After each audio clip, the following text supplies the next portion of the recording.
What's going on, everybody? It's the Beastly Gamer and Kate. And today we're doing episode 4 of Beauty and the Beast. Whatever happened to Resident Evil, guys? I'm playing Resident Evil Operation Raccoon City right now, as you guys can see. And as I played this game earlier today, I was thinking about it. And I'm just curious as to what happened to the Resident Evil series. Did you ever get into Resident Evil, Ben? I played 1, and then I played 4, and then we played 5 like a jillion times. We beat it like 40 times? Yeah. Yeah, that's no joke. We beat Resident Evil 5 like at least 40 times. Yeah. Resident Evil, I was there at the beginning, and I have a really sad story because I was a kid when the PlayStation 1 came out. And when Resident Evil came out, memory cards were pretty damn expensive. And I know if we think about it now, the actual storage that was on a PlayStation 1 memory card is astronomically low, but I still couldn't afford one. I didn't have a lot of money, but I was able to afford a PS1. Resident Evil came out, and it was the first game that I saw in the world that actually instilled real fear in me. And I thought that this could be, groundbreaking, life-changing. And so I bought Resident Evil, but I didn't have a memory stick. And so I played that game probably for 2 months straight. Never beat it until I got a memory card, but every time I died, I reset at the very beginning. Very sad story. But Resident Evil 1 is kind of sad. Stupid. It's true. Resident Evil did do something special for me. It really did scare me. Who was around when Resident Evil 1 came out and the dogs came bursting through the window inside the mansion? It was just incredibly creepy and foreboding and scary. Who remembers the terrible actors in the opening scene of Resident Evil 1? It was just a great experience overall. Resident Evil 2 then came out a few years later and blew my socks off. Resident Evil 2 came out right around the time Mario 64 came out, because I remember they were kind of going ahead in Blockbuster Video head to head. And Resident Evil 2 had, a huge following, so did Mario. And gradually over the years and now over the decades, Resident Evil has lost its luster. They have lost what it was about themselves that made them unique. It used to be a survival horror game. They were actually like the first game to ever come out and be a survival horror game, a game that actually was horrific and scary. And now it's turned into this Call of Duty / shooter action punching boulders. You remember Chris punching them damn boulders in Resident Evil 5? That was fine, yeah. He was punching boulders. I mean, let's look at the list of Resident Evil games that have come out over the years. And I'll tell you guys my feelings on all of them. Resident Evil 1 was awesome. Resident Evil 2 was really good. It was better than 1, actually. Resident Evil came out on GameCube. It was actually a remake to the original, which was incredibly scary. They maintained a lot of the things that made the game unique. Resident Evil Survivor was a rail game that came out on PlayStation 1, which is a rail shooter. Didn't do too well. Then they had Resident Evil Gaiden on Game Boy Color, which I never played. Resident Evil 3 Nemesis was really scary. Stars. It was that was my Nemesis in action. Did you ever play Resident Evil 3? No. This thing followed these guys around, and its job was to kill the stars. They dropped it out of a helicopter, and it went around the whole game. You'd just be randomly doing something, and you see him come in the door and charge after you. The Nemesis, he was in the movie. That crap luster movie that they made. Resident Evil Code Veronica was one of my favorites as well. Now it's made in the old style, the tank controls where you hit left or right to turn the character and up to walk forward in any direction. But we have it. It's an incredibly good game. The story was amazing. I'm trying to remember the name. Alfred and well, you guys know what I'm talking about. I can't remember him, but it told the whole story of how this whole thing came about, what happened to Wesker, how Wesker became infected, and you know what happened to Wesker because you saw him in 5. Yeah. What do you say? 5 minutes? 7 minutes? 7 minutes. 7 minutes is all I have left to play with you. Resident Evil Outbreak came out, guys, and this game was an online-only game. I do believe, yeah. I bought it and played as the chunky black dude, and you could play with up to 3 other players online together. And when you play with them online, you couldn't talk with mics or anything, but you could use in-game dialogue to tell people what you needed. So like it was already pre-scripted stuff. You could click on it and actually talk to the people you were playing with and help them or get help. It was a unique proposition, but it didn't take off. Resident Evil 0 was a game that came out on GameCube that went before Resident Evil 1 and told the story of, I can't remember her name, but it was a pretty damn good game. Resident Evil Dead Aim, never played it. I think it was an on-rail shooter. Resident Evil Survivor 2, Code Veronica, never played it. I don't even know if that came out in America. If you guys know about these two, Dead Aim and Survivor 2, let me know. Resident Evil 4, I beat this game at least 50 times in my lifetime. When it came out on GameCube, amazing game. I loved it on the GameCube. Well, see, the thing was, they were actually able to, you know, bridge that gap between action and horror. The game was incredibly scary with the Las Plagas, and you know, the people who got infected by these things really seemed scary. It was like zombies, but it wasn't, because they were more intelligent. Playing as Leon and the new mechanic, it was the first time you could play a Resident Evil game that wasn't tank controls. It was third-person action, but it controlled like, you know, a first-person game, and it was very, very fun. Resident Evil: The Umbrella Chronicles, you played that on the Wii. Yeah, I liked it on the Wii. I don't know. It was a really, it was a fun game. It told the story. Just because the Wii controls. It was easy though. Yeah, it was a shooter, and you know, playing it together, you know, on the couch with your old lady, or young lady in my case. It was really, really fun. I don't know if you guys can tell, but Kate here has the sniffles. She isn't feeling too good. My son came home and he wasn't feeling good, and somehow he got her sick, little bastard. But I'm just kidding, son. You know I love you. Okay, guys, we're moving on over to Resident Evil 5. Resident Evil 5 was when it came out, it received mixed reviews. A lot of people liked it, a lot of people hated it. We loved it. I loved it. He had a great time playing it. I remember she invited She invited some of her girlfriends over, and they were like, "What the hell are we doing here?" And she was like, watching us play this game, watching us play this awesome ass game, and they were pissed. But that's when I looked at her. I was like, "Man, this chick is amazing." Resident Evil: The Dark Side Chronicles. We played that on the Wii too. Really like that. Didn't play Dead Silence on the Nintendo DS. Operation Raccoon City. I think I may have played this one. It might be the one you guys are watching, which I honestly think is not as bad as a lot of people say. Of course, the hit markers don't work. You can shoot a guy 18 times before he falls. It's incredibly dark, but I like this slightly different change. It isn't purely action. It's telling the side of the, Resident Evil from the negative point of view, from the point of view of Umbrella, and you're actually sent out. You want to kill Leon during the outbreak in Resident Evil 2.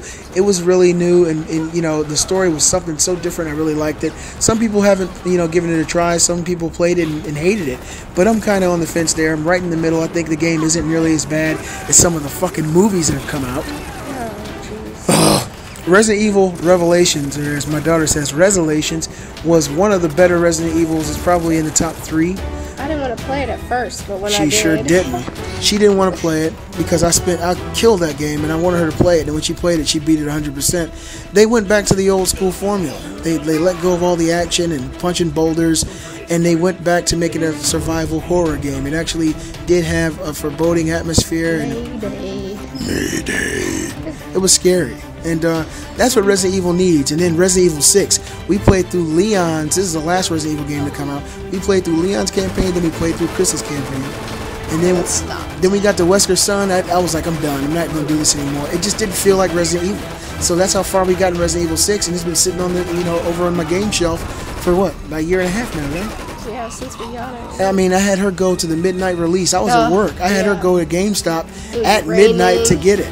And we got through the first 2 campaigns. It said screw it. It just didn't feel like Resident Evil anymore. And so what is Capcom going to do with this franchise? They should reboot it. They should go back to what made it unique. It was a scary game. There's nothing wrong with scaring people. I like Slender. I like Outlast. I like to have the shit scared out of me. And Resident Evil was the first game that actually did that to me. Games came out later, Fatal Frame, that scared you. They have a unique audience, and they are unique kinds of games. Resident Evil should have never been all action, punching plagas off of people's face and, soccer kicking people's heads off into trash cans and shit. It should be, what it was made for. And that it was made to be a survival horror game. You guys let me know what you think about the Resident Evil game series. I don't even want to get into the fucking movies.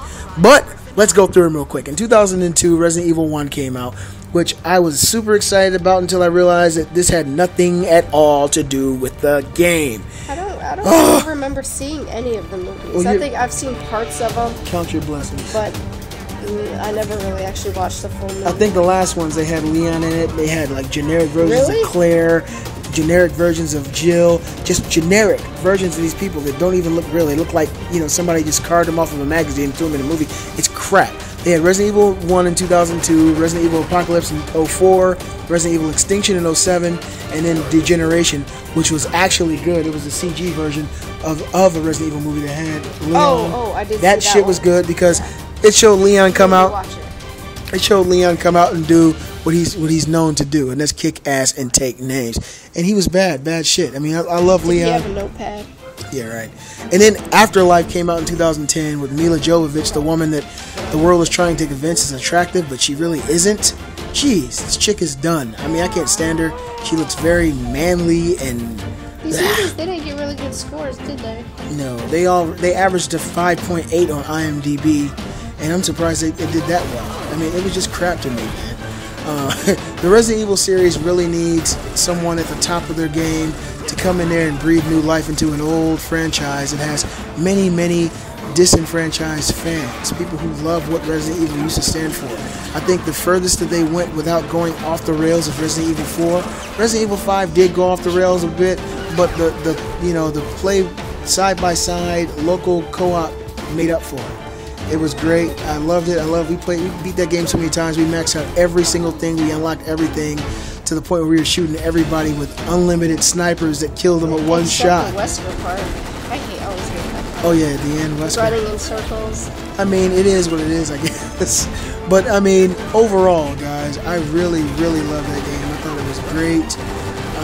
Resident Evil 5, 6, not so much. Revelations is great, and the movies are all crap. I think they should just start from scratch, give this franchise to another person as far as movies go, tell the stories from the game, and basically make the people who play the game satisfied, because nobody is. Now, look, we're going to go on over and answer the questions that were asked of us last week. Now, last week, Tyler Hurley, you asked if I can give tips and tricks on starting a YouTube channel. He says, my friends and I always wanted to have a channel, but we don't know how to start, or what to do to get started, and please help. Okay, Tyler, let me say this. If you want to get started doing a YouTube channel, there are two things you have to do. And those two things are get started. Start moving. Don't wait. Don't procrastinate. When I wanted to do my YouTube channel, I didn't have anything here to do it. I didn't have an Elgato. I didn't even have a capture card at first. I just wanted to share myself. I wanted to share a piece of who I am with the world. And I just picked my camera up and I recorded my TV. I recorded myself and I just talked. Yeah, make sure the subject is something you like to do, love to do. If you're passionate about if you're passionate about doing something, it's going to resonate with you, and it'll resonate with people who have similar beliefs. If you really want to do a YouTube channel, create your channel, send me a message so I can come through and subscribe, and get in front of the camera and talk. Or if you got a capture card, if you got an Elgato, if you got even an Easy Cap, hook that bad boy up and go for it. Because even IGN started with one guy. These big huge YouTubers, they started on their first day, and they weren't known to the world. It just takes perseverance. It takes consistency. Just work hard and don't give up. All right, now I want to go down to Marco. Marco is one of my favorite subscribers. I gotta say it. Marco, Silent Rager. He changed his name, so Silent, I know who you are, but I just don't know your new name just yet. But pretty soon I will. Marco's always been there. Marco always has great things to ask us. And his questions this week were, where have we traveled to, and which one was our favorite destination? And P.S. have we been to Canada? No, I haven't been to Canada. I haven't been to Canada, but my dad and my uncle accidentally floated their boat over to Canada and didn't have any of their papers, so if they got caught, they would have got worked. They would have been drunk in Canada. Yeah, drunk in Canada in a boat. Well, I've never really done too much traveling, Marco. I was born in Ohio, and in the 80s we moved to Georgia, and my mom and dad divorced, so they wanted to play I'ma Steal the Kids tag every couple years, so dad would come visit, steal us. She would come down, steal us back. And so, yeah, I've been to Ohio, Kentucky, Tennessee, and Georgia. And Kentucky and Tennessee was on the way. But I did go back to Tennessee for an actual vacation. We went to Gatlinburg, Tennessee this year. And what was it, last year? It was last year, wasn't it? Oh, yeah, 2013. Yeah, we went at the end of the year last year, and we hung out, me, Kate's dad, her uncle, her very, very wealthy uncle. And we didn't spend anything.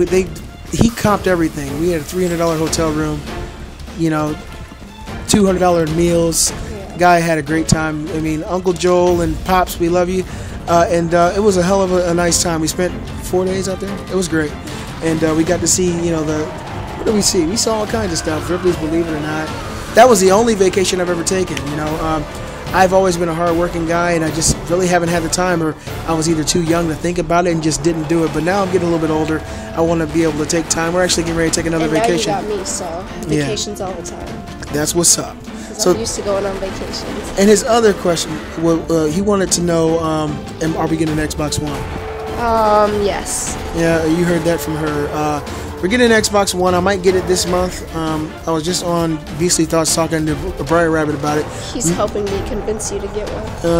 I mean, it may or may not come this month, but I'm definitely getting one. I want to see the potential of what this console has. I'm a gamer. I collect game consoles. Even if I don't like the Xbox One per se, I don't like the Atari Jaguar either. But, you know, you got to own these things if this is what you're really about. So I'm definitely going to get one. So look forward to that, Marco. And I will add you on Steam, but I've never added anyone on Steam. I know that it was a social network. You got to let me know how to add you, brother. To play games with him? Yeah, I don't know. And Robot Gamer said he's sending me a PS4 game invite. But you guys let us know what you think about Resident Evil, man. This game is a really fun game. I gotta say, honestly, it's something a little bit different here. You know, it's telling the story of Resident Evil 2. Richard Birkin. Weren't you excited about this when it first came out, but then heard the reviews? Yeah, I actually heard about the reviews before the game came out, and I was a little let down immediately. It's like, you know, when I heard about Call of Duty Black Ops Declassified, I was like, oh my god, they're gonna have a Call of Duty on Vita. Mine. And then when the reviews came out, I was like, holy crap, this is just absolutely preposterous. This is not something I'm looking forward to. So much better. Well, the Vita is an awesome console. I mean, it really is capable of, you know, it's capable of console quality gaming. And for those guys to half-ass that game the way they did, they should never be allowed to even create a game ever again at this point. Because they let down so many fans of the Call of Duty series. I mean, Call of Duty is not something you should legally be allowed to fuck up. There's too many people who like it. You know, imagine if they should have just went on and tried to port Black Ops 2 over to the Vita. If that happened, guys, would you guys have got it? I would have bought it. I mean, imagine that. We're out, you know, we go somewhere, we're at the doctor, or, you know, we're out somewhere where there's no games around, and we can pull out our Vitas and play each other, you know. Yeah. You know, directly Vita to Vita. Man, that shit would be amazing. But, you know, we can dream, can't we? Yeah, but the reason I really want to talk about this and kind of, you know, stay on the same subject, I did a video a few months ago about a ghost story that happened to me, and recently someone sent me a message asking me to elaborate on something else that happened to me when I was young, living in Ohio. And something did happen. I called it the Fruithead Man. I was a little boy, you know the story, and I got to make it quick because we're running out of time. But this thing used to come out of my closet, guys, and if you think I'm crazy, I really don't care. Oh, the dog just bit me. This thing used to come out of the closet, and I swear to God on the Bible, I'm not lying. And it was about 3.5, 4 feet tall, and I thought it was made out of fruit because his arms and legs are real skinny. His body was really, really skinny and pale, and it had a really big head, and so I thought the body was like bananas. I was 3 or 4, and the head was a big melon. So I called it the Fruithead Man. This thing agreed that it was the Fruithead Man and let me believe that. Anyway, one day in particular, I was sitting on the bunk bed across from the closet. This thing had come out and was talking to me, and I was a kid. You know, I watched Fraggle Rock. I thought it was real. My older brother, who was about 2 years older than me, he walked in the room and saw this thing, and he freaked out and started running toward the door. Okay, as he ran toward the door slammed by itself. Swear to God, the chair slid in front of the door. I swear to God. My older brother Joe jumped on the couch, put his head between his legs, turned around. He was screaming hysterically, and he wouldn't look at this thing. Now, at this point, I knew something was wrong, and I started to get scared. So I jumped up, and I ran past the Fruithead Man straight to my brother, and I jumped on the couch next to him. Oh yeah, and I forgot. We had the chain lock, the old type of lock. It locked at the top of the door by itself. I swear on the Bible, I'm not lying, guys. Anyway, I'm sitting next to Joe. Joe is crying hysterically. Joe will not look at this thing. This thing walked over to us, and his mouth didn't move, but it was saying, calm down, please be quiet, everything's going to be okay, and it was telling me it'll see me again or something crazy like that. At this point, my mom comes to the door. She starts hitting the door and trying to open it, and then she cracked the door. As she cracked the door, this thing started backing up. It went around. You could see him make the corner of the wall because the closet was there. We were sitting on the chair at the time. It walked back toward the closet, and I saw a light. It looked like it shimmered out and shined on the bed, and I knew it was gone because that's how it would always come, in like a light, right? And so my mom saw this chair. She knew we couldn't move it. She called my dad. Make a long story short, my dad came upstairs and broke the door because the chain was there. And we told her what happened. My brother was hysterical for a long time, and she saged the house. She put sage and salt in the windows and everything. And as I got older, I really got into cryptozoology and lost, the potential lost animals and things of the old, Bigfoot, Loch Ness Monster, UFOs. And when I started really getting into ufology, I found out that this fruit head man thing was actually, it looked just like an extraterrestrial, a gray. That's what they call them now.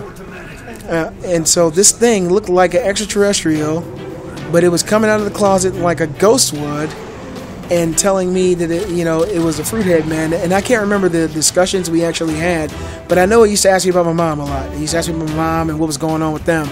But it's just crazy how this world is. And if you guys haven't experienced anything like this, don't knock it unless it's happened to you. Please don't tell me I'm hallucinating. My brother hallucinated.